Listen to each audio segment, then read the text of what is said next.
जो केंद्रीय मंत्री हैं चिराग पासवान, कायदे से उनकी बर्खास्तगी होनी चाहिए भारत सरकार से, और साथ ही साथ उनको जेल की हवा भी खानी चाहिए। हो सकता है बात नहीं बनी हो, यदि आपका पार्टनर ही आपके पीठ में खंजर भोंकने के लिए तैयार हो, लेकिन मंत्री जी के बहनोई पर इतना ज़्यादा मतलब सत्ता का नशा आप कह लीजिए चढ़ा हुआ है कि इसके बावजूद ईडी का रेड हो गया। अब तो ऐसी हालत हो गई है कि कोई राजनेता होता है, उसके घर ईडी रेड करती है, उसकी संपत्ति जब्त कर लेती है, फिर वो भाजपा के साथ आ जाता है, उसकी संपत्ति मुक्त करती है। ये जो कंपनी है इसका मतलब आप समझिए कि भट्ठा बैठ गया, और ये कंपनी इतना घाटे में चलने लगी कि किशन मोदी जो है वो बीमार रहने लगे, और पायल मोदी को इतना तनाव हो गया कि उसने वही चूहे मारने की दवा खा ली। और जब बीपीएससी के बच्चे लाठी खा रहे थे तो चिराग पासवान अमेरिका में न्यू ईयर मना रहे थे, और चिराग पासवान की पार्टी में दर्शकों को मैं बता दूं बड़े बड़े क्रिमिनल लोग बैठे हुए हैं, जो कहते हैं ना कि बिहार की राजनीति जो है वो बंदूक और संदूक की राजनीति हो गई। नमस्कार, स्वागत है आपका सिटी पोस्ट लाइव में। मैं हूं मुस्कान। आपको बता दें, एक खबर 2-3 दिन से काफ़ी वायरल हो रही थी और चल रही थी, जिसमें पायल मोदी का नाम आया है। पायल मोदी ये कौन है? जहर खा लिया है, सुसाइड नोट मिला है जिसमें एक बहुत बड़े केंद्रीय मंत्री का नाम शामिल है, उनके रिश्तेदारों का नाम शामिल है। और इस पर बातचीत करने के लिए आज हमारे साथ है पूर्व IPS अमिताभ कुमार दास। पायल मोदी कौन है और जहर काहे खा लीजिए? देखिए, इतना गंभीर मामला है कि जो केंद्रीय मंत्री हैं चिराग पासवान, कायदे से उनकी बर्खास्तगी होनी चाहिए भारत सरकार से, उनका इस्तीफा लिया जाना चाहिए, और साथ ही साथ उनको जेल की हवा भी खानी चाहिए। ऐसे इतना गुस्सा कि काहे बोल रहे हैं? इतना गुस्सा आ गया मुझे। देखिए, ये दर्शक पूरी बात समझेंगे तो उनको भी गुस्सा आ जाएगा। देखिए, ये पूरा मामला है मध्य प्रदेश की राजधानी भोपाल का मामला है। वहाँ एक कंपनी है जिसका नाम है जयश्री गायत्री फूड्स। ये कंपनी जो है ये फूड प्रोसेसिंग की कंपनी है, मतलब खाद्य प्रसंस्करण जिसको हिंदी में कहते हैं। मतलब ये कंपनियां जो होती है वो फलों को और सब्जियों को, इन सब को प्रोसेस करके डब्बा बंद करके बेचती हैं। अब इस कंपनी के मालिक का नाम है किशन मोदी, है ना, और उसकी पत्नी है पायल मोदी। पायल मोदी 31 बरस की महिला है, उसके 3 छोटे छोटे बच्चे हैं। अभी 2-3 दिन पहले पायल मोदी ने क्या किया कि इसने जहर खा लिया। जहर खा के इसने आत्महत्या की कोशिश की, और इसको बहुत नाजुक हालत में मतलब भर्ती कराया गया है भोपाल के एक बंसल अस्पताल में। वो ICU में है, ज़िंदगी मौत के बीच झूल रही है। उसके बाद पुलिस को इसके कमरे से कई पन्नों का एक सुसाइड नोट बरामद हुआ जो इसने जहर खाने के पहले लिखा था। अब उसमें जो बातें हैं वो बहुत चौंकाने वाली बातें हैं। उसमें मामला ये है कि ये तो चिराग पासवान है जो केंद्रीय मंत्री हैं, लोजपा रामविलास के अध्यक्ष हैं। इनका एक बहनोई है, उसका नाम है चंद्र प्रकाश पांडे। अरुण भारती है ना? वो दूसरा बहनोई है। अच्छा, ये अपनी बहन हुई है जिनका नाम आप ले रहे हैं? नहीं, ये चिराग पासवान की चचेरी बहन का हस्बैंड है, चंद्र प्रकाश पांडे। और इसका एक भाई है वेद प्रकाश पांडे, जो लोजपा में बाकायदा मतलब नेतागिरी करता है। तो ये जो चंद्र प्रकाश पांडे है, ये इस कंपनी का गायत्री फूड्स जो है इसका वो पार्टनर हुआ करता था, किशन मोदी का बिजनेस पार्टनर हुआ करता था। कुछ साल पहले इसने कंपनी को लगभग 80 करोड़ रुपए का चूना लगा दिया।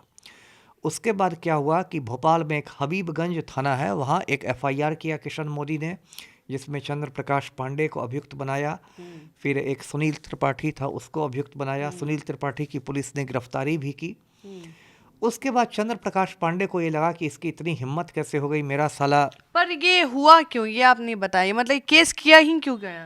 मैंने कहा ना कि 80 करोड़ रुपए का उसने हेरा फेरी। ये लोग खुद में भी तो बात कर सकते थे, पार्टनर्स थे तो कम्युनिकेशन। बात नहीं बनी हो सकता है बात नहीं बनी हो, यदि आपका पार्टनर ही आपके पीठ में खंजर भोंकने के लिए तैयार हो सकता है पहले बात की कोशिश की गई हो। उसके बाद चंद्र प्रकाश पांडे को लगा कि भाई मैं केंद्रीय मंत्री का बहनोई हूँ, और मुझ पर FIR, एक होता है ना सैया भय कोतवाल वाले जो एक मेंटलिटी होती है कि केंद्रीय मंत्री मेरा साला है तो ये कैसे हिम्मत कर रहा है। तो उसके बाद क्या हुआ कि उसने तमाम एजेंसियों को उस कंपनी के पीछे लगा दिया, कंपनी को तबाह करने के लिए। एजेंसी को लगा दिया, मतलब जैसे ED वगैरह? हाँ, वही मैं आ रहा हूँ। अब जैसे कि मध्य प्रदेश में भी भाजपा सरकार है, तो एक दिन प्रदूषण नियंत्रण बोर्ड वाले आ गए, उन्होंने कंपनी पे एक नोटिस चिपका दिया कि भाई प्रदूषण नियमों का उल्लंघन हो रहा है। और सबसे बड़ी बात, चंद्र प्रकाश पांडे ने धमकी दी पायल मोदी को कि कुछ बड़ा होगा आप लोग के साथ। और पायल मोदी इस बात से घबरा गई, और वो 24 जनवरी, अभी मतलब 8-10 दिन पहले वो भोपाल से पटना आई। और पायल मोदी ने चंद्र प्रकाश पांडे से मुलाकात की और सुलह सफाई की कोशिश की। लेकिन मंत्री जी के बहनोई पर इतना ज़्यादा मतलब सत्ता का नशा आप कह लीजिए चढ़ा हुआ है कि इसके बावजूद ईडी का रेड हो गया। अब ईडी दर्शक जानते हैं इन्फोर्समेंट डायरेक्टोरेट है, इसको हिंदी में प्रवर्तन निदेशालय कहते हैं। ये सेंट्रल एजेंसी है भारत इसका कोई सरकार की क्राइटेरिया एजेंसी नहीं है। है क्या अमिताभ जी कि कोई भी ईडी का रेट कैसे करवा सकता है? कोई क्राइटेरिया होगा ना कि हमें ये मिला है, वो मिला है, इसलिए हम आ रहे हैं। देखिए कुछ क्राइटेरिया नहीं, यही तो इस देश का रोना है। ईडी का खुलेआम धड़ल्ले से दुरुपयोग किया जा ईडी रहा है। आपके यहाँ भी आ सकता है, किसी के यहाँ भी आ सकता है, उसको कुछ जरूरी नहीं कुछ है जरूरी नहीं है ना। और इसलिए उसका धड़ल्ले से दुरुपयोग हो रहा है। अब तो ऐसी हालत हो गई है कि कोई राजनेता होता है, उसके घर ईडी रेड करती है, उसकी संपत्ति जब्त कर लेती है, फिर वो भाजपा के साथ आ जाता है, उसकी संपत्ति मुक्त कर दी जाती है, जैसा अजीत पवार के साथ हुआ है महाराष्ट्र में। ऐसे बहुत सारे उदाहरण हैं, मैं गिनाने लगूंगा तो अलग विषय ही हो जाएगा। लेकिन ईडी का धड़ल्ले से दुरुपयोग हो रहा है, खासकर मोदी काल में तो 2000। जब ईडी का रेड हुआ उनके कंपनी पर, तो कुछ मिला तो नहीं होगा? आप देखिए, यदि एकदम मैं लग ही जाऊं तो कोई भी कंपनी हिंदुस्तान में परफेक्ट तो नहीं होती है। यदि मुझे ही कह दिया जाए कोई कंपनी पर ये करने का, तो मैं भी 4 चीज़ें निकाल लूंगा, है ना। लेकिन ईडी को निष्पक्ष होकर अपना काम करना चाहिए। गौतम अडानी हज़ारों करोड़ का घोटाला करता है, उस पर तो ईडी वाले आंख उठा के भी नहीं देखते हैं। तो उसके बाद देखिए, ये जो कंपनी है, इसका मतलब आप समझिए कि भट्ठा बैठ गया, और ये कंपनी इतना घाटे में चलने लगी कि किशन मोदी जो है वो बीमार रहने लगे, और पायल मोदी को इतना तनाव हो गया कि उसने वही चूहे मारने की दवा खा ली, और अभी नाजुक हालत में वो आईसीयू में भर्ती है। तो अब इसमें 2-3 बातें हैं। एक तो देखिए कि एक गोदी मीडिया का बहुत बड़ा हिस्सा है, वो इस मामले को एक तरह से उसको लीपापोती कर रहा है, मतलब ब्लैकआउट कर दिया है मीडिया ने। यदि यही चीज़ यूपीए की सरकार में कोई मंत्री ने किया होता तो अब तक गोदी मीडिया में जितने जांबाज लोग हैं वो सब अभी निकल गए रहते माइक लेके। लेकिन अभी मोदी सरकार के मंत्री का मामला है तो गोदी मीडिया में एक सन्नाटा छाया हुआ है ना, लोग मौन रख के एकदम। लेकिन इसमें चिराग पासवान का रोल कैसे हो सकता है? उसमें उनके बहनों ही को जाना चाहिए। अगर अगर अगर ऐसा होता है, जैसे आपका कोई बच्चा है, अगर उसने कुछ गलती करी है तो हम आपको थोड़े पकड़ेंगे, हम तो उनके बच्चों को पकड़ेंगे। नहीं, लेकिन ईडी तो रेड करेगी, भनोई के कहने पर नहीं ना करेगी। तो इसका कोई प्रमाण तो नहीं है कि चिराग पासवान ने भेजा? प्रमाण तो ऐसे नहीं है, लेकिन अभी उस महिला ने सुसाइड नोट में 6 लोगों के नाम लिखे हैं, जिसमें चिराग पासवान है, चंद्र प्रकाश पांडे है, वेद प्रकाश पांडे है ना, सुनील त्रिपाठी है। मतलब हम लोग सुसाइड लेटर से कनेक्ट कर रहे हैं। हाँ, ऐसे डायरेक्ट इन्वॉल्वमेंट अभी तक तो नहीं दिखा उसी है। पे मैं जा रहा हूँ। भगवान सिंह मेवाड़ा है, हितेश पंजाबी है। तो देखिए क्या है कि अभी तो खैर वो महिला बची हुई है, लेकिन मान लीजिए कहीं उसकी जान चली गई, 2 दिन बाद 4 दिन बाद नाजुक स्थिति में है, तो ये सुसाइड नोट एक बहुत महत्वपूर्ण सबूत माना जाएगा। तो क्या फिर पांडे जी जेल में होंगे? पांडे जी जेल में होंगे तो पांडे जी चिराग पासवान की मुसीबतें बढ़ जाएंगी, क्योंकि ये मामला हो जाता है आत्महत्या का उत्प्रेरण, इसको माना जाता है। ये पहले वाले कानून में आईपीसी की धारा 306 लगती थी, अब तो 1 जुलाई से सब कुछ बदल गया, अब तो बीएनएस आ गया है, अब तो वो धारा भी बदल गई होगी। तो एक मतलब एक गंभीर मामला होता है कि आपने किसी व्यक्ति को इतना टॉर्चर किया कि उसने खुदकशी कर ली, तो ये गंभीर मामला होता है, कोई हंसी मजाक नहीं है। तो इसलिए मैंने कहा कि इसमें 2-3 बिंदु बड़े बड़े होते हैं। और देखिए, चिराग पासवान पर मैं कुछ बोल ही दूं क्योंकि उनकी चर्चा हो रही है।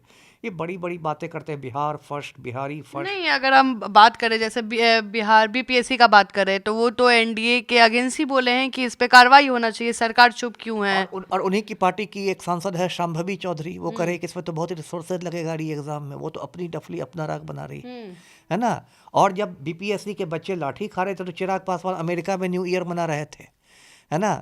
और मैं बता दूं, तो प्राइवेट लाइफ भी तो कुछ होता होगा ना अमिताभ दास जी, आप भी तो नौकरी में थे, तो आप कहीं घूमने जाइएगा तो हम थोड़े डाल देंगे। अच्छा ठीक है, प्राइवेट लाइफ होना चाहिए, लेकिन फिर आप इतने त्याग और बलिदान की बात नहीं कीजिए। और चिराग पासवान की पार्टी में दर्शकों को मैं बता दूं, बड़े बड़े क्रिमिनल लोग बैठे हुए हैं। एक तो हुलास पांडे है, बड़ा क्रिमिनल है, और वो उनके संसदीय बोर्ड का चेयरमैन है। अभी 15 जनवरी को चिराग पासवान पहुंच गए सिवान, और वहां उन्होंने खान बंधुओं को गले लगा लिया। 2 खान बंधु है ना सिवान के, आपने बताया। हाँ, अयूब खान और रईस खान, वो दोनों सिवान के खूंखार अपराधी हैं। दोनों का बाकायदा गिरोह चलता है। और अब ये चर्चा हो रही है कि नवंबर में जो चुनाव होंगे बिहार में, उसमें रघुनाथपुर से लोजपा का टिकट रईस खान को मिलेगा। मतलब ऐसा सुनने में आ गया है। हाँ, इसकी बहुत ज्यादा चर्चा है सत्ता के गलियारों में। लेकिन अमिताभ दास जी, अगर बिहार की बात करें, बिहार की राजनीति की बात करें, तो हर पार्टी में कोई ना कोई दबंगई का जरूरत है क्या? ऐसा जरूरत तो नहीं है, लेकिन पूरी सिस्टम, क्योंकि अगर हम कोई भी पार्टी ले, ऐसा नहीं है कि कोई स्पेसिफिक बीजेपी की ही ले, अगर राजद की ले, जेडीयू, सब में कोई ना कोई दमदार बाहुबली है। लगभग सही क्या कहा। राजनीति बिना बाहुबली की नहीं चल सकती? अब बिहार का दुर्भाग्य है कि हम लोग इस हालत में पहुंच गए हैं कि एक ऐसा सिस्टम बन गया है कि बिना, जो कहते हैं ना कि बिहार की राजनीति जो है वो बंदूक और संदूक की राजनीति हो गई। बंदूक यानी बाहुबल, जिसके पास बंदूक है, AK-47 है, ये है वो है, और संदूक यानी धन बल। तो ये बंदूक और संदूक की राजनीति हो गई है, और ये राजनीति पंचायत स्तर से लेके विधानसभा से होते हुए एकदम लोकसभा स्तर तक है। तो जब तक ये बंदूक और संदूक की राजनीति रहेगी तब तक ऐसे ही खान बंधु, हुलास पांडे, तो अनंत सिंह, तो सुनील पांडे, तो अशोक महतो। तो आप सुन रहे थे पूर्व आईपीएस अमिताभ कुमार दास को, और इनका कहना है कि चिराग पासवान के लिए जो आने वाले समय है वो काफ़ी मुश्किलों में निकलेगा, क्योंकि कहीं ना कहीं जो उनके लोग हैं वो कहीं ना कहीं नाम का यूज़ करते हैं, ईडी का यूज़ कर रहे हैं। तो देखने वाली बात होगी कि पायल मोदी का पूरा जो केस है इन्वेस्टिगेशन पे चल रहा है, अभी हालत कमज़ोर है और कभी भी कुछ हो सकता है। मतलब ज़िंदगी और मौत के बीच वो झूल रही हैं। अगर उनकी मौत हो जाती है किसी कारणवश तो ये काफ़ी बड़ा मुद्दा निकल के आएगा। देखने वाली बात होगी कि आखिर इसमें कौन कौन सम्मिलित है और किस किस पर क्या क्या धाराएं लगेंगी, कौन जेल जाएगा या कौन जेल नहीं जाएगा।